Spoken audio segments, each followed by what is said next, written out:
We'll be spending this time together this morning studying what I believe will rapidly be becoming an epidemic in this geographical area by way of predatory coercive activity. So sit tight, and we'll cover a little theological history to give you some context for this wave of new exorcism phenomena that I've been seeing primarily in our offices, and then projecting what this means for the future of clinical counter-cult work in our industry. Due to time constraints and the recording, I'm going to use the precision theological terms that are needed in this talk to help other clinicians like me who I know are watching and need them.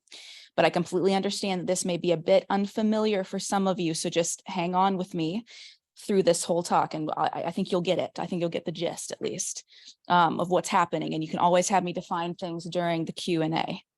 This is the only way I could figure out how to explain everything in 20 minutes. I really worked to polish this talk so that that portion of it was not too annoying, so just hang in there. If you do not already know me, my name is Anna, and I am a Christian apologist who specializes in cults and new religions for a global ministry called Ratio Christi, which means Reason of Christ. Our work simply answers questions interdenominationally about the scientific, philosophical, and historical reasons for following Jesus Christ. And we place formally trained apologists on university campuses across the globe. I'm headquartered at the University of Tennessee in Knoxville, squarely in the Smoky Mountains, where I also serve as theological director for a clinic called Integrated Wellness, where we take victims of coercive control in religious environments and provide them with a therapy free of charge. We are also partnered with a network of mentor clinicians across America, providing care to victims of religious abuse called Be Emboldened, where we aid those transitioning out of high control groups and back into the public sphere to navigate their experiences, find therapists, and begin disentangling their abusers' lives from the teachings of Jesus Christ. It should be no surprise then that this particular topic this morning is near and dear to my heart, as I'm on the front lines of it, dealing with it. And deal with it I do on a near daily basis. All you need to know about me really, though, is that my life's work headquarters at the intersection of clinical psychology and Christian theology. And so this morning is going to be a bit of a deep dive to that end. The resurgence of the cult of Simon Magus has found footing in the form of deliverance ministries across the country, but in particular the Appalachian mountain areas. These groups interweave pseudo-psychiatric treatments popular in previous eras, such as neuro-linguistic programming and augmented hypnotherapy work, with existing treatments for post-traumatic stress disorder, by practitioners claiming that such treatments are the exorcising of demonic presences in the lives of their parishioners. The overlay of Christian-based loaded language combined with the popularity of current theological movements like the New Apostolic Reformation helped to fuel and provide an environment for those practitioners to attempt to practice medicine poorly and without a license, and prey upon victims of religious trauma who are looking for healing in those same charismatic Christian environments, all of which we'll be discussing this morning in an attempt to anticipate the immediate future of psychological care for this area, as well as in anticipating how we can help train our clinicians to anticipate the needs of our clients seeking care for having been preyed upon. We're going to be jumping in and out of historical eras a little here first, so view this next bit as a series of thoughts you'll need in order to understand how the people of this area are being groomed for abuse. Historically, the cult of Simon Magus goes all the way back to when Christianity was in its infancy. Simon was guilty of a great deal of coercion, but what is remembered the most by history is that the phenomenon of simony originates with him as his namesake. This is the attempt to make an interaction with the Holy Spirit, Yahweh himself, transactional. In application, anyone claiming to be a representative of Yahweh charging money for access to ecclesiastical privileges is guilty of this heinous behavior, as scripturally speaking, and within the history of the church, that practice has been labeled the most obvious red flag that a layperson is dealing with a charlatan and not someone actually called by God to represent him. Since the first century and across the consequent ones, church history is full of attempts at simony and its inevitable response of rejection, culminating in, of course, Martin Luther's 95 Theses of 1517, outlining papal representatives' brazen attempts at this practice in their selling of indulgences, and the famous Protestant Reformation that came as a result. Fast forward another 300 years to Appalachian Mountain America, which is almost exclusively a geographical area of Protestant denominations. and more specifically, the epicenter of a very specific religious tradition that insists on purging from its ranks any developed theological history since the 1st century in order to be rid of any papist holdovers. If you are interested in studying this at greater depth, this is called the Stone Campbell movement. For our purposes this morning, however, the takeaway here is that in this area, it is considered a theological virtue to not study church history or appeal to any historic creeds by way of defining shared dogmas between congregations. And this is a point of pride that is emblematic of one's devotion to Christianity. Out of the 19th and 20th centuries came many other movements that would therefore influence this vulnerable new set of mountain congregations, in particular, the work of Charles Parham teaching complete sanctification, or the idea that total holiness can be achieved on this side of heaven. The Pentecostal movement, which would begin an era of expectation for signs and wonders and tent revival formats, and then finally right now, in the modern era, the New Apostolic Reformation, which teaches that God intends to usher in the final era before the eschaton, an era marked by the resurgence of another round of apostles akin to the famous initial 12, who will be followed closely by a series of prophets who will give us signs and wonders ever greater than the ones seen in the 1st century during Christ's time before his crucifixion. Signs and wonders, including but not limited to an increasing need for exorcisms, as since we are near the time of the end, it is expected that malicious spiritual entities will dial up their impact at the dawn of the end of the world, but not in the way that you might imagine, thinking of supernaturally themed horror films with holy water-clad priests wielding crucifixes, for example. No, instead, these new spiritual leaders are teaching that any human health phenomenon, with particular emphasis on mental health, is as a result of a demon needing to be cast out of your life. And predicated upon all these building traditions, expectations, and evangelically themed destruction predictions, combined with the prophetic utterances of these so-called new apostles, have come these new exorcists under the title of deliverance ministries, where they employ what are often referred to as inner healers or sozo prophets, sozo being the Greek word for save, who are tasked with the work of making the general public aware that their ailments are due to demonization, to offer a specialized healing session for them, where the practitioner possesses a unique set of skills that are needed to identify and dispense with said demonic entities afflicting the individual, and then to take the individual through a prophetic process by which, for a fee, the individual will be delivered from their affliction.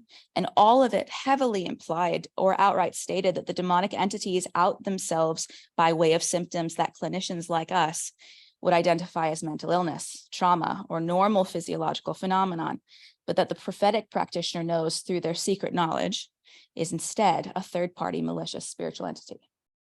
Which means these deliverance ministries are presenting themselves as alternatives and in some places straight up enemies to the clinical mental health medicine and the licensed physicians tasked with treating these same ailments with therapeutic and pharmacological interventions. There are two main types of deliverance session, depending upon the level of intention and commitment the group has who is running them. Standalone or itinerant prophets tend to rely upon the sozo type breakdown. And since those sessions are personal and more robust in their framework, those sessions run in the hundreds of dollars and can last several hours. In this iteration, the practitioner has you sign a liability waiver that has you recognize that they are not clinicians, even though they're about to embark in what is functionally a Frankenstein monster of attempted inner child work, combined with a slurry of pseudoscientific theories, like memory editing, for instance. On top of all of this, the end of the session appears to me to be akin to some of the experimental hypnotherapy practices attempted by gurus and cult leaders alike, meaning that regardless of how we feel about the efficacy of these things, at the end of the day, these practitioners are functionally attempting to practice medicine without a license. And their lack of ethical boundaries becomes self-evident quickly in the session. Sozo sessions are well documented, as the practitioners are utilizing a textbook written for the purposes of making sozo-type inner healing sessions available to anyone willing to learn how to do one for further study. This is issued by Bethel Church in Redding, California. Once the sozoee has signed away their rights to any recourse, should they experience a worsening of their symptoms after the session, and they've paid their fee, the sozoee is tasked with reporting to the series of prophets stationed in the room who are there to guide them.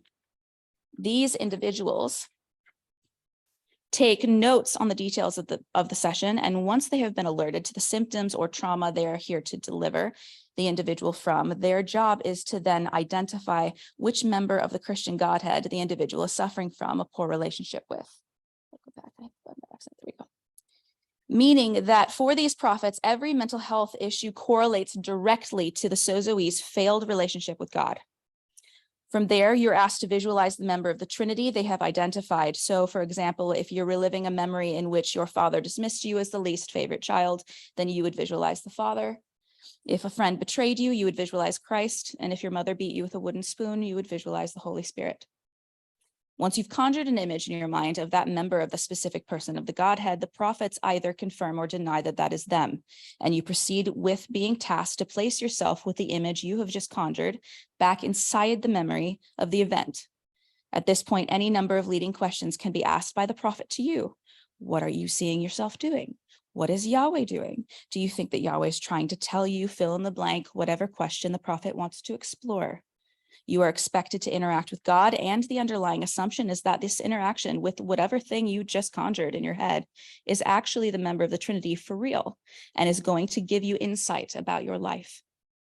And you are expected to spend several hours re-immersing in your trauma in this way.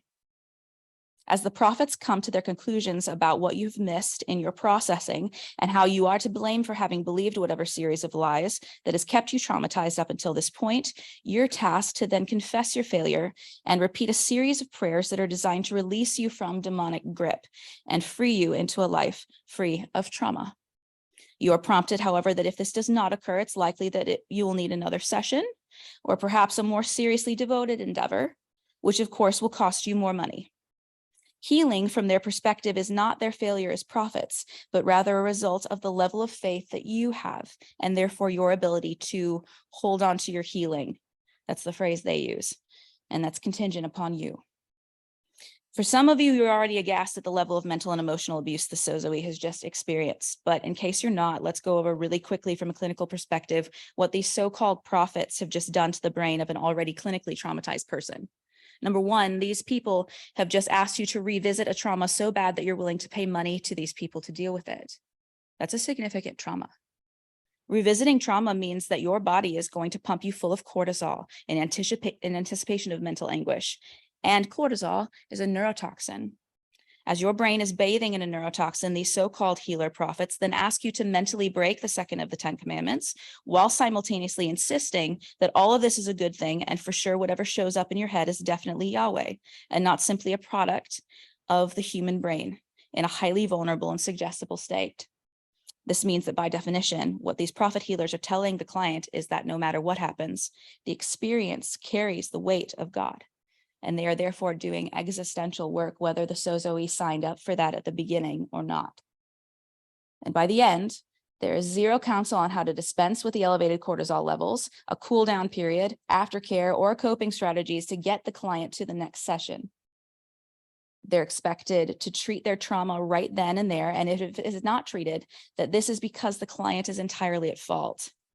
This is horribly unethical, it's inaccurate, and astoundingly daft care of an individual who has come to them for mental health help. Number two, memory work is extremely complicated. Clinical therapists know this, which is why when you have to undergo post-traumatic stress therapies, it's extremely structured and your therapist suddenly gets very quiet and simply listens. We don't understand how memory storage works fully yet, but what we do know is that when you recall a memory, you're not recalling the event itself. Rather, you're recalling the memory of the event. And every time after that, you are simply recalling the last time you talked about that memory of that event. This means that if someone inserts themselves into your experiencing this memory of a memory, the next time you recall this incident again, those questions or thoughts on the matter will also be recalled. And over time, and if the therapist is not inordinately controlled and careful, they can plant what are called false memories. Things you genuinely are not lying about remembering later, but that they put in your head that never actually happened. This is why therapists are trained to not use leading questions in sessions and to not wildly speculate. A sozo or inner healing session is one giant leading question by design. They are going to let that image of whatever you conjured lead you around all sorts of places, and then they are going to tell you that that's God, and so you need to listen to him. This is playing mental games with the client and inserting yourself where you do not belong. Number 3, and if the last 2 weren't bad enough, for me, this is the one that makes me the most upset. The entire SOZO framework is predicated on the assumption that whatever you experienced and the fallout afterward was your fault and can be boiled down to you just believing lies about yourself that if you had strong enough faith with God, you wouldn't otherwise believe. This means that there is no room from their perspective for any chemical imbalances in the brain, physical brain damage, or complications due to comorbidities that explain these things. This means that there's no room for the idea that you actually are a victim of someone else's abuse. And it's at this point that I have to simply say outright that this is nonsense. This practice is in and of itself abusive. The intention of these so-called prophets may be because they themselves have been preyed upon by someone teaching these tactics, and therefore they believe that they are helping the person in front of them. But what is actually happening is that the sozoe is walking away from them with the conclusion that whatever they experienced is at least partially their fault, and that if they are not able to hold on to their healing from what is now effectively causing their initial traumatized state to become increasingly more complex at best and re-traumatizing them at worst, that they are to come back to have the entire sham repeated. And that is the more robust of these new exorcism practices. I say robust because there at least appears to have been an attempt to be therapeutic for that one. The least robust version is flat out fraud. These begin by inviting the struggling individual into an environment of their own design. You will notice that they aren't casting demons out of random people at the grocery store during the day. This is important because they have designed their own environment to elicit a planned spontaneity and a priming of their audience. If they invite you to a deliverance night, then anyone who shows up is already primed for the expectation that any phenomenon they are about to witness or experience themselves is to be interpreted as demonic. From there, the priming becomes increasingly intense and deplorably vague. Unverifiable and unfalsifiable stories are told with the entire spectrum of human phenomenon being given as evidence for the expelling of demons from their midst. From there, they will move into an anticipating objections moment for anyone still skeptical, where they will explain that you need not concern yourself with any precision identification of these things. For example, when you study the history of exorcisms, there is always a clear distinction between possession cases and oppression cases. But in the case of these neo-exorcists, they will prime their audience with the knowledge that all people everywhere, regardless of belief, can simply be what is called demonized, which further muddies the water and makes everyone in the room, no matter their theological disposition, potential silent victims of these supernatural and invisible entities. By loading the language of cultural expectations of how exorcism works, these so-called apostles continue to plunge their listeners into muddier and muddier waters as they gear up for the climax of the experience, a large-scale casting out of demons in the room. At this point, the exorcist primes the audience yet again with another full spectrum prompt that the sign that you are demonized is that when he starts chanting mantras, that you feel anything from anger to boredom to skepticism to laughter and everything in between. If you feel anything, then you're invited to stand up, as only the truly courageous people will stand during this mantra chanting, as that is evidence that these brave souls are willing to fight the demons that have possessed them. And so the mantras begin over and over and over again until people begin standing up. And as each one does, the audience begins exponentially following suit. And it's here that the so-called apostle has manipulated 3 hardwired neural phenomena: the Ash paradigm, or social conformity, communal reinforcement, and the fact that when the brain encounters a setting in which peers can witness something they deem socially acceptable, that both their striatum and the medial prefrontal cortex lights up like fireworks, which makes the entire experience feel exponentially more cognitively and emotionally rewarding than it would have felt if you had done exactly the same thing in a room by yourself. Finally, the entire experience culminates in a happy confirmation by the apostle with the secret knowledge that it took to be successful in these mantras, and the invitation to tell others about what you experienced here, as well as the foreboding reminder that demons are sneaky and may follow you home. So if you experience anything that might be an invisible entity demonizing you again, be sure to return promptly for another exorcism. Please be sure to donate any money you might be being prompted to donate given your experience here. Wouldn't want the demons to re-enter your body due to the sin of stinginess.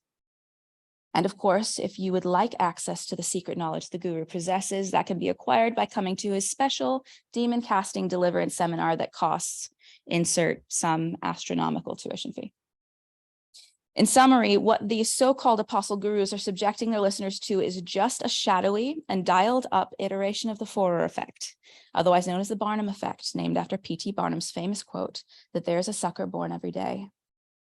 You prompt the listener with the knowledge that what is about to be revealed to them is personally specific.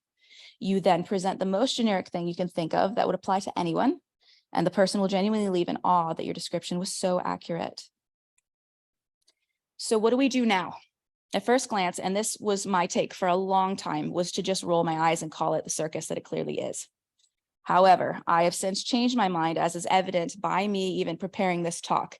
In the course of the last year, with a caseload of almost exclusively individuals seeking treatment for PTSD in religious settings, my client list of individuals who cite either a sozo session or a deliverance session akin to what I've described this morning as the last time they recall not having PTSD symptoms has gone from less than 10% to over 80%. And the primary symptom that brought them through my door was that they were having panic attacks so regularly that it affected their ability to sleep and to go to work. In several particularly painful cases, they had made life-altering decisions about who to marry, what college major they should pursue, as well as whether or not to stay in an abusive relationship, strictly on the word of the prophets that were conducting the sessions. But in most cases, I was treating the fact that they couldn't recover from their inability to hold on to their healing or reliving their sozo images nightly while they dreamt. In my most profound case, the client had developed agoraphobia. And so it is at this point that I will leave you with some tools that have worked really well for our clients caught up in these things. Firstly, the power of a New English Translation Bible with full translation notes. I brought one with me if you want to see it. It's a weird Bible, but it really is helpful. The vast majority of clients who are targeted in these sessions are precisely the types who fit into or were raised under the theological history that I gave you at the beginning of this talk. And this means that it doesn't really matter in the slightest what we clinicians think about the Old and New Testaments personally. What is powerful here is that our clients absolutely do fundamentally trust someone who refers to the scriptures as a point of healing power. Simply having a copy of this sitting in our offices for them to have access to has been astronomically effective for two reasons. That development of rapport that I just talked about, and because providing them with the full translation notes takes all the guesswork and that's just your interpretation versus the so-called apostles' interpretation, objections off the table. You needn't have any theological training to wield this effectively. Just ask them what verse they were told to meditate on and ask them to read it in context and with all the notes. I cannot stress how helpful that this has been for our clients. Half the time, their reaction is to be immediately appalled that they were lied to about what is there, grateful that you're not avoiding what they personally value highly, and in one fell swoop, you have humanized the guru and have emboldened the individual to take their spirituality into their own hands. Secondly, the knowledge to point out that what they experienced at the hands of these guru apostle prophets is simony. Their entire framework is predicated on the teaching that special access to a power that only the Holy Spirit, that's the third person of the Trinity, possesses, is accessible through payment.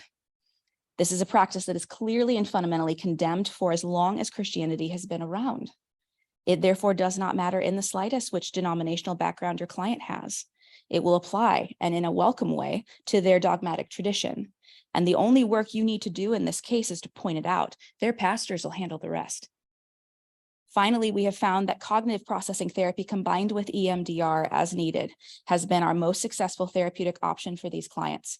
Combining the structure of CPT with the rapid grounding and anxiety mitigation of EMDR results in so great a relief to these clients that they enter feeling desperate and suspicious and leave wanting to warn everyone about what they experience at the hands of these apostle prophets, which is exactly what we clinicians hope for on these things as these individuals become the canaries in the coal mine for their respective congregations. Effectively, they become evangelists for clinical therapy and against these charlatans on our behalf. And this is extremely powerful in this area, as clinical mental health professionals might not normally have an access point at all to those suffering under the religious traditions of this area. And now we have bridge points into religious settings that would not have otherwise spoken to us or listened to our research. And now we do. And so on that happy note, I would like to open us up for a few minutes of Q&A before the next session begins. Thank you for the privilege of your attention on this topic. I really believe that if you haven't seen cases like this yet, and that you will very, very shortly, and I hope that this talk aids you in healing those hurt by these things in your midst. Thank you.